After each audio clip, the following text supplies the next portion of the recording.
Bonjour, je m'appelle Pierre-Roger Sagna. Je suis née à Dakar, mais actuellement je suis à Tunduk parce que, à cause de la santé. Je vous fais mon témoignage, comment je suis devenu chrétien, comment je suis devenu un enfant de Dieu.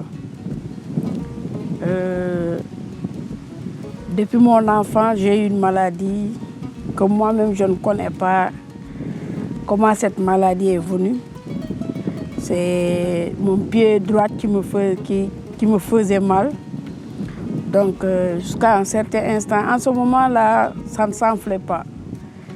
Ça venait, c'était par époque, par moment, ça venait et en certains instants également, ça partait. C'est surtout durant le mois d'avril, mai, juin, comme ça. Donc durant tout mon cursus scolaire, presque je n'ai jamais fait la deuxième semestre. Mais par la grâce de Dieu, j'ai toujours eu la moyenne en premier semestre. Donc jusqu'à ce qu'après le décès de mon papa, en ce moment-là j'avais 7 ans, mon oncle m'a amené chez lui à Oussouye. J'étais là-bas. Et là-bas également, puisque lui c'était un catéchiste, donc on était catholique, donc c'était une obligation qu'on partait à l'église catholique, prier là-bas et revenir. Donc si vous ne partez pas à l'église le dimanche, là il faut vous mettre en tête que vous ne mangerez pas le repas de midi. Donc c'était comme ça ma vie. On vivait ainsi, on était très croyants même. On priait la nuit avant de se coucher avec le chapelet, ainsi de suite, jusqu'à faire ma première communion. En ce temps-là, toujours, c'était le pied droit qui venait et qui revenait, qui revenait. Après le décès de mon oncle, j'ai quitté à Oussouye, je suis venue à Thiès. Maintenant, en étant en Thiès là-bas, c'est à ce moment-là que le pied a commencé maintenant, à s'enfler, On m'a emmené presque partout, presque tous les hôpitaux, les grands hôpitaux à Dakar, à Thiès, tout, partout. Ils n'ont rien vu. On a commencé par la médecine traditionnelle. Toutes ces choses-là, on n'a rien vu. Moi, à ce temps-là, le fait de connaître Jésus, je ne l'ai pas connu comme aujourd'hui je l'ai connu. Mais j'ai connu que oui, il est Jésus-Christ, oui, il est le Fils de Dieu. Et ma Marie, c'est sa maman. On n'a jamais prié dans le nom de Jésus. On priait tout le temps au nom de Marie, au nom de Marie, au nom de Marie. On récitait seulement le chapelet au nom de Marie. Donc c'était ça notre prière, c'était ça que j'avais dans ma tête.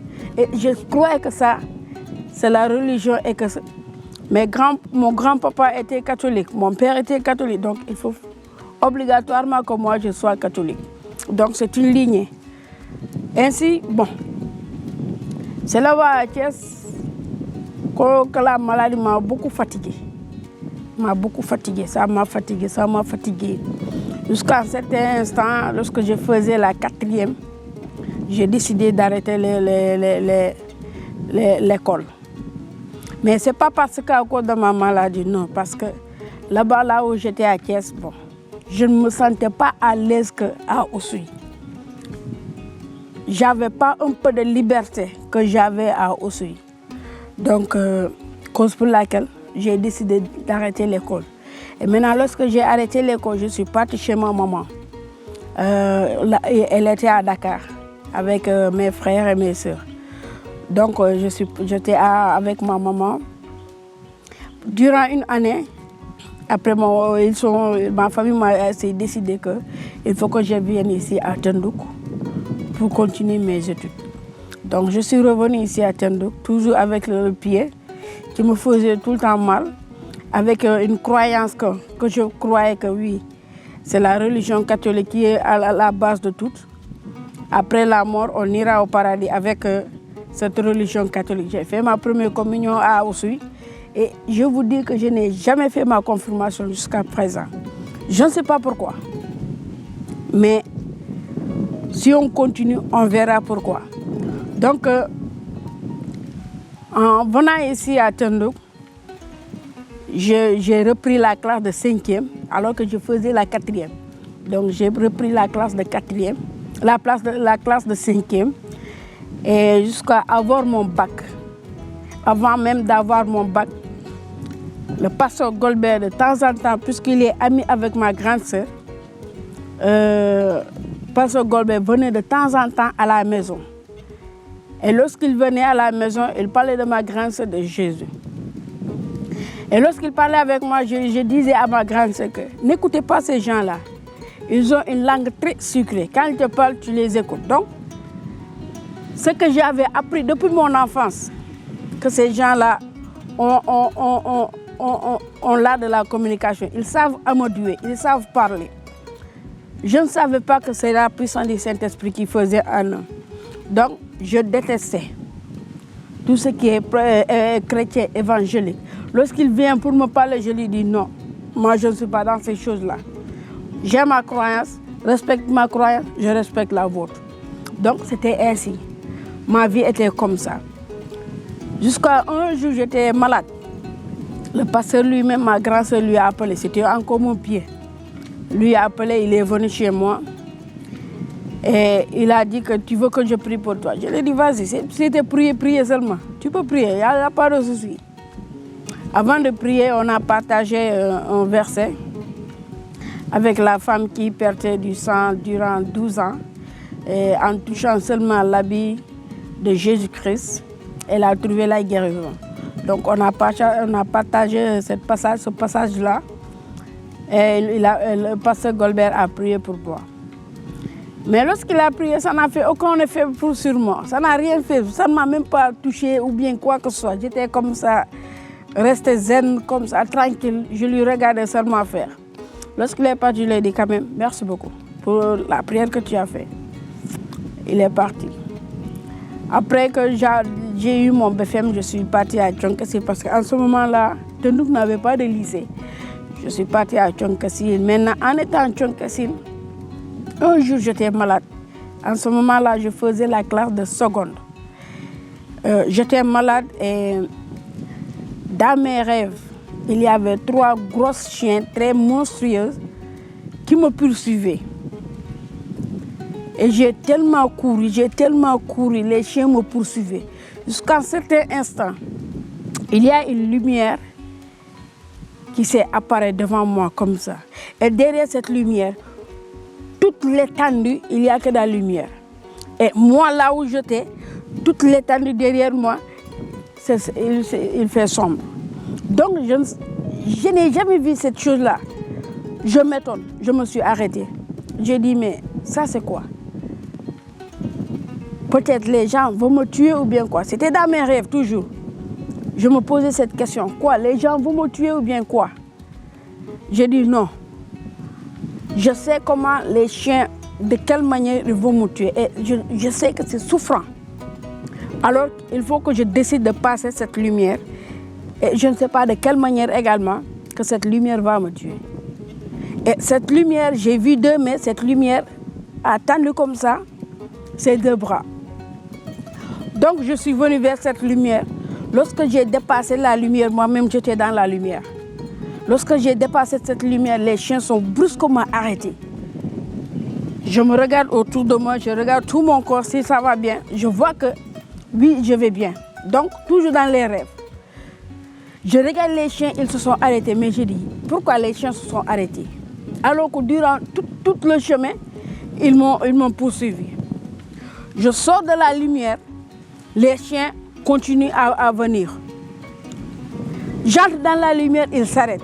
Je l'ai fait jusqu'à 3 reprises pour voir qu'est-ce qui se passe. Et enfin, j'ai entré dans la lumière. Et c'est en ce moment-là que mes rêves sont rompus. Donc, je ne sais pas qu'est-ce que cet rêve-là veut me dire. Comme je vous le disais, j'étais toujours un chrétien qui est un catholique qui est toujours croyant. Je partais à l'église tous les dimanches. J'étais dans la chorale. J'étais enfant de chœur. Je lisais également la liturgie, c'est-à-dire la lecture de chaque dimanche. Je faisais partie. Mon deuxième rêve, ça est venu lorsque j'étais à l'église. Mais tout, c'est un rêve. J'étais en ce moment-là à l'église. Et lorsque j'étais à l'église, on m'a appelé pour venir lire. Je ne peux pas appeler ça la Bible, c'est-à-dire la liturgie. Et lorsque je me suis levée pour venir lire la liturgie, c'était un livre, mais le livre, il n'y a pas d'écriture. Toutes les pages étaient vierges. Il n'y a pas une tache qui est noire sur cette page-là. Tout est devenu sombre devant moi. Je ne pouvais pas lire. Et les gens me demandaient, mais lis. Je les ai dit que, qu'est-ce que je vais lire si je ne vois rien du tout? Donc, je ne pouvais pas lire. Tout était sombre devant moi. La Bible, le prêtre s'approchait de moi. Il m'a dit que, mais qu'est-ce qu'il y a aujourd'hui? Pourquoi tu ne lis pas? Je lui ai dit que je ne vois rien du tout. Il me dit, si. Je lui ai dit, la manière dont toi tu vois les Écritures, moi je ne le vois pas ainsi. C'est sombre devant moi. Il m'a dit, va t'asseoir. Donc, je me suis fâchée ce jour-là. Je me suis demandé, mais pourquoi aujourd'hui je n'ai pas pu lire la liturgie? Alors que j'étais dans la joie à chaque fois qu'on me dit que le dimanche prochain, ce sera toi. Le dimanche prochain, ce sera toi. Ou bien le dimanche prochain, tu serviras à l'église. Tu seras, l'enfant de cœur.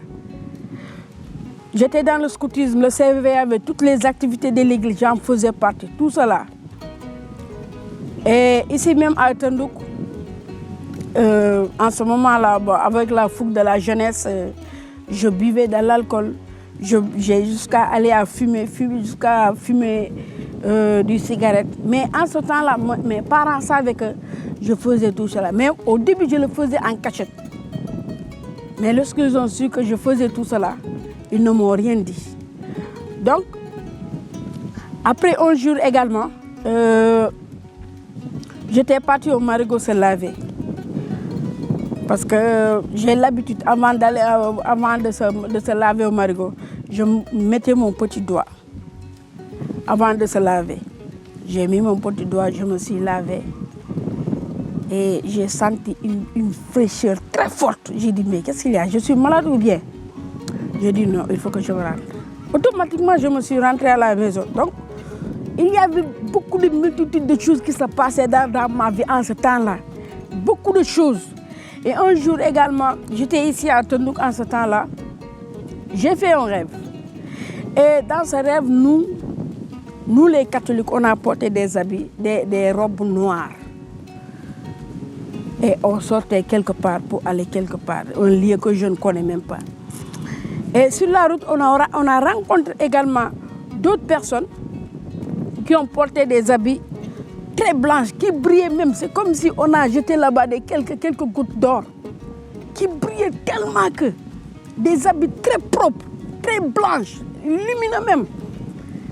Donc, moi, j'étais étonnée. J'ai dit à un ami qui était derrière moi, je lui ai dit, mais pourquoi nous, on a porté ces habits-là et on dirige là où on ne sait même pas? Mais regarde ces gens-là, comment ils sont bien organisés, regarde-les comment ils ont bien porté, regarde-les comment ils brillent. Mon ami m'a dit que toi, ne me dis pas que tu veux les suivre. Je lui ai dit, mais bien sûr, qui ne veut pas de bien. Regarde les habits qu'on a portés par rapport à eux. Bien sûr, je veux les suivre. Et lorsque je me suis tournée pour les suivre, je me suis déshabillée de l'habit qu'on m'a donné, l'habit qui était noir. Et je me suis déshabillée de cet habit-là. Lorsque je me suis tournée automatiquement pour tourner vers eux, je peux dire une personne parce que l'image est à l'air d'une personne. Une personne m'a remis une habit blanche. Lui-même, cette personne-là était blanche même. Était très lumineuse. C'était la personne que j'avais vue lors de ma première rêve.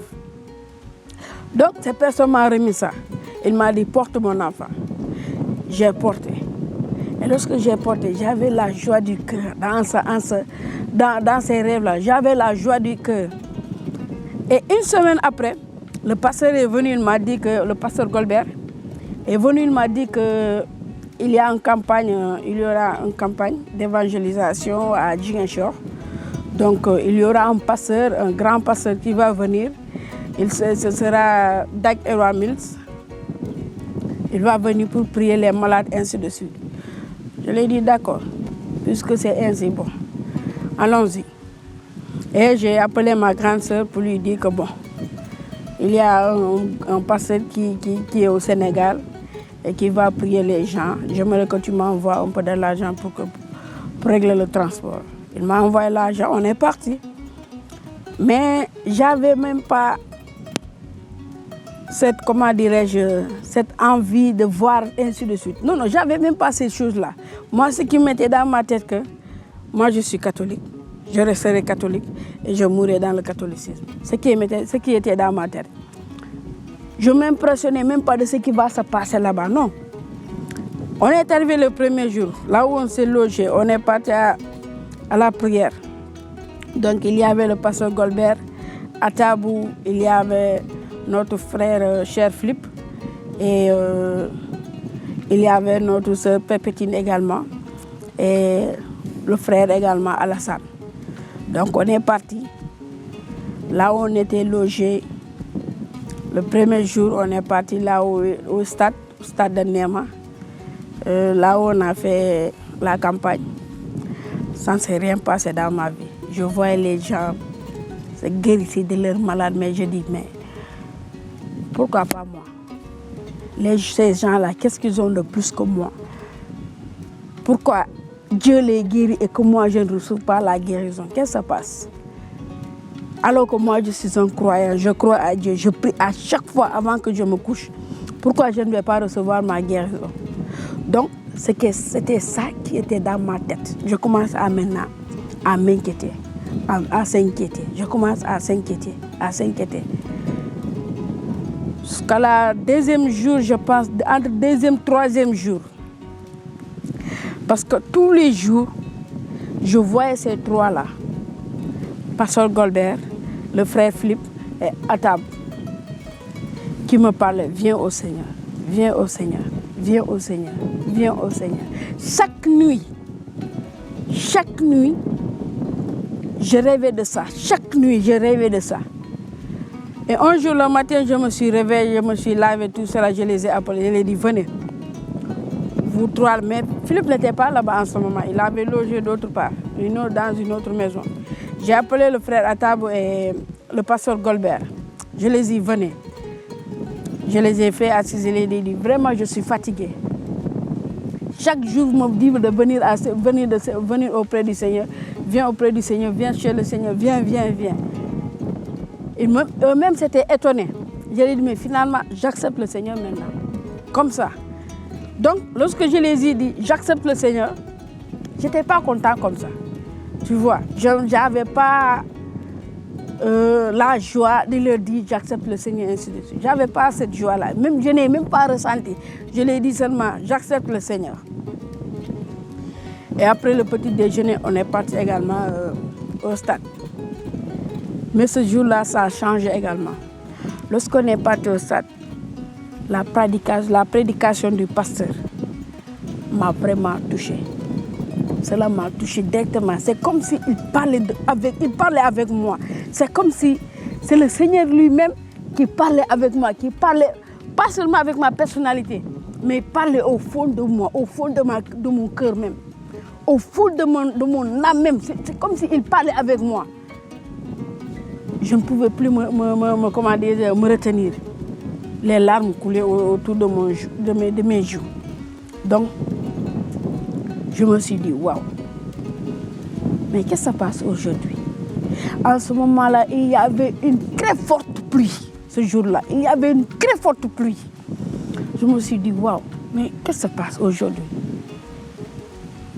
J'ai longtemps écouté la liturgie, longtemps lire la liturgie, mais cela ne m'a jamais touché de telle sorte. J'ai dit, d'accord, merci Seigneur. Comme ça. Après, on s'est retourné ici. Le pasteur Golbert m'a remis une Bible.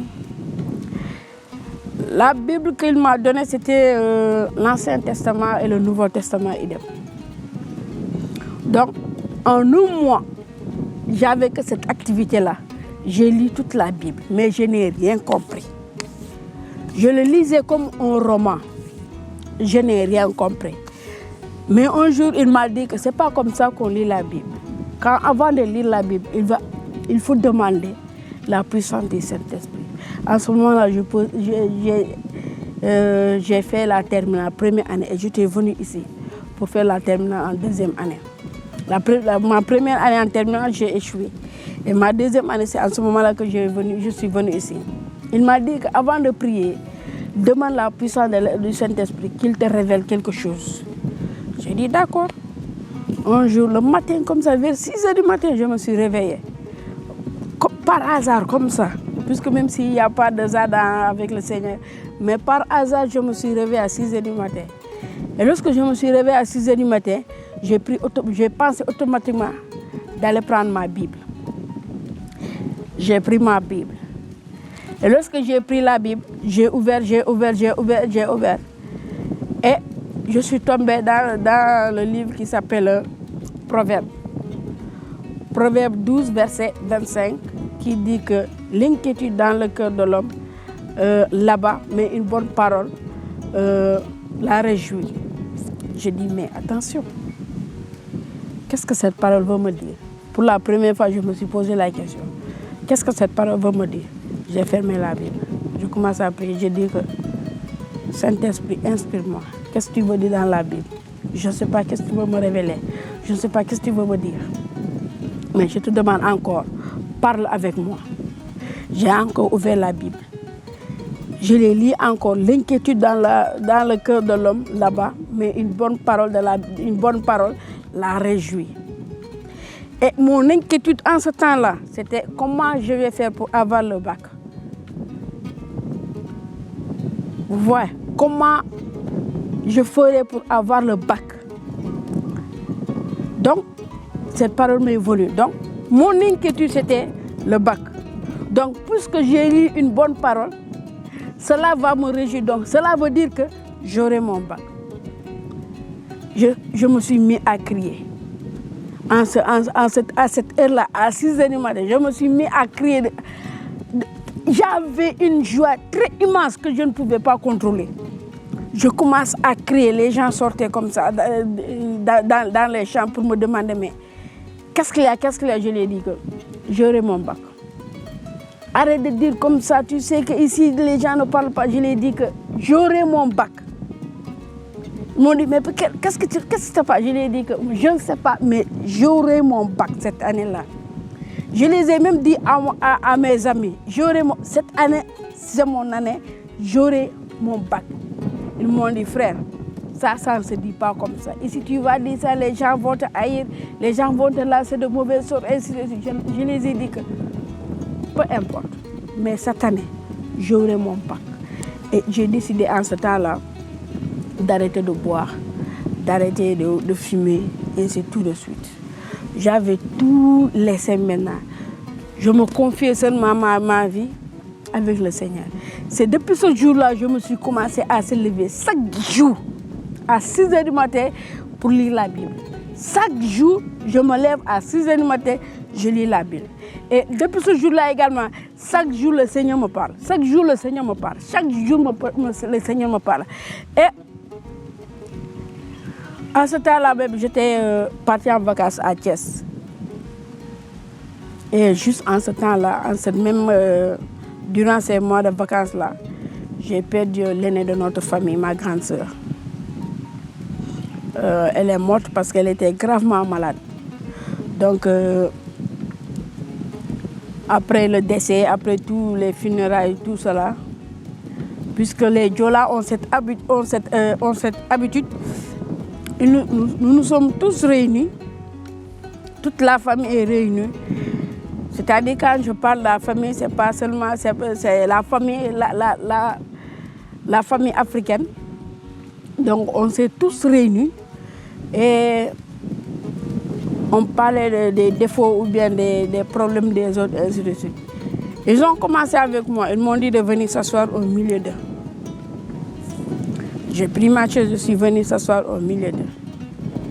Ils ont commencé à parler, ils ont commencé à parler.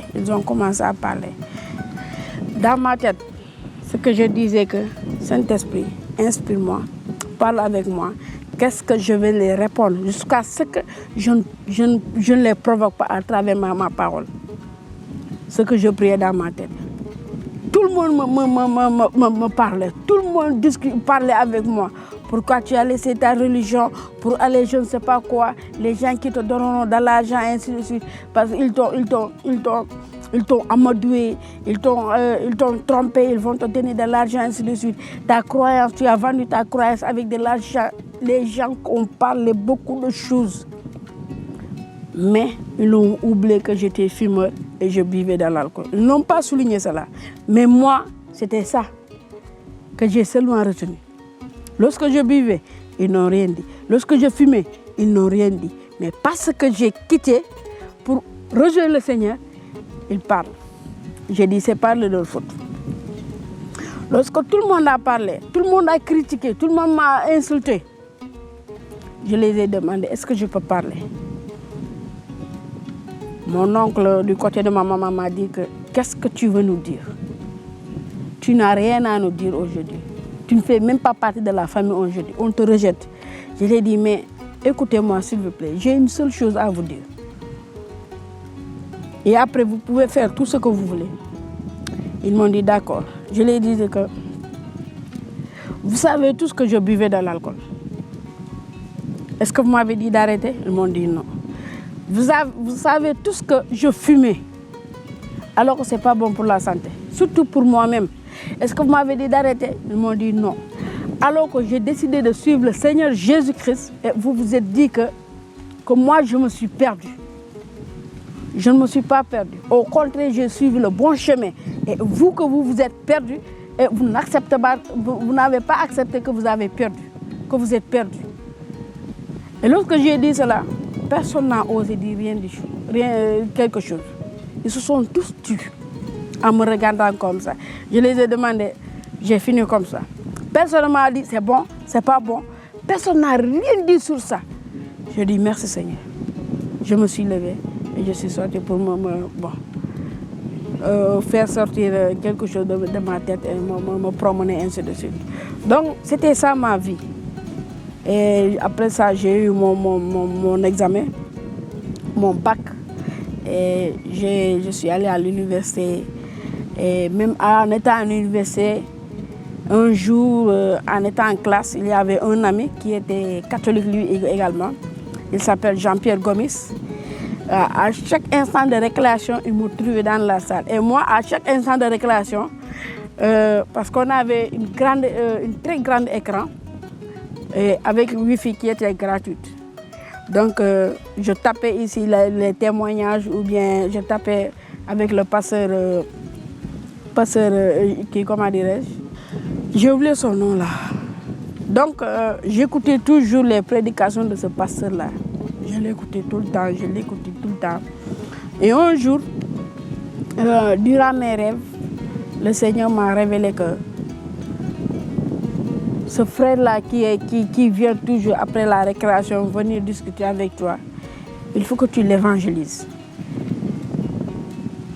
J'avais l'habitude d'évangéliser, mais je ne savais pas comment l'évangéliser, comment débattre avec cette personne-là, de quelle manière je vais commencer.